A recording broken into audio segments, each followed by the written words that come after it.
Hello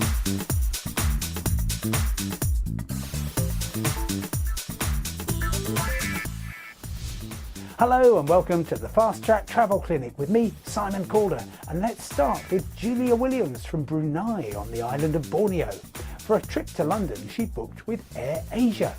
The airline then abandoned its flights to and from Europe and rebooked her free of charge on Malaysia Airlines. But then, shortly after takeoff from London Heathrow, the plane developed an engine fault and had to return. When it became clear the problem could not be fixed quickly, passengers were told that if they made their own travel arrangements, then Malaysia Airlines would reimburse the cost of the ticket. I booked a Royal Brunei Airlines flight at a cost of $1,000. When I claimed this money back, Malaysia Airlines told me to seek a refund from Air Asia and vice versa. Fast Track intervened to try to solve the stalemate. The good news is that Malaysia Airlines has agreed to refund the original price of the Air Asia ticket, but that is going to amount to a lot less than $1,000. Future travellers who are in a similar position to Julia should make absolutely sure what the airline is offering and get confirmation in writing from a member of staff before buying a new ticket.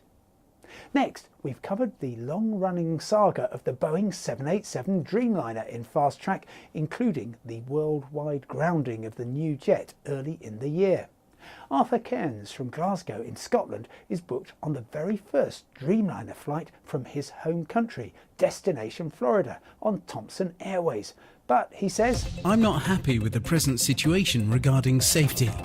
Arthur, I'm afraid you have no right to cancel without penalty. Thomson says it has every confidence in the new aircraft and it won't waive normal cancellation charges for passengers who are concerned about the problems that have struck the 787.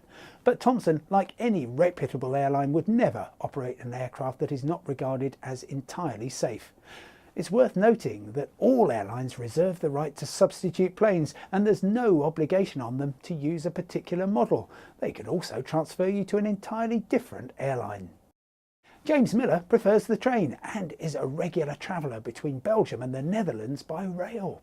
But he wonders, what is going on with the new fire trains between Brussels and Amsterdam?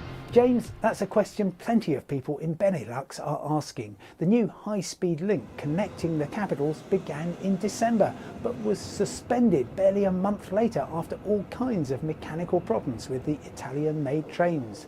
The older but more reliable intercity trains are being brought back until a permanent solution can be found. Finally, help, said Mary Coleman. I have a cruise booked in 2 months that will visit India, and therefore I need a visa. But before that, I have some complicated international traveling, which means I can't give up my passport for the required length of time. What can I do? Well, Mary, the good news is that you have a British passport, and the UK is one of the countries that allows citizens to hold 2 valid passports at the same time, if they have a good enough reason. You'll need to get a letter from your travel agent or cruise line explaining your predicament and make a new application with the full fee, but it will prove a lot less expensive than having to cancel your trip. Well, that's all we've got time for in this session of the Fast Track Travel Clinic, but whether you want advice on a new destination or a reminder of your rights as a traveller, just email fasttrack@bbc.com and I'll do my very best to find you an answer.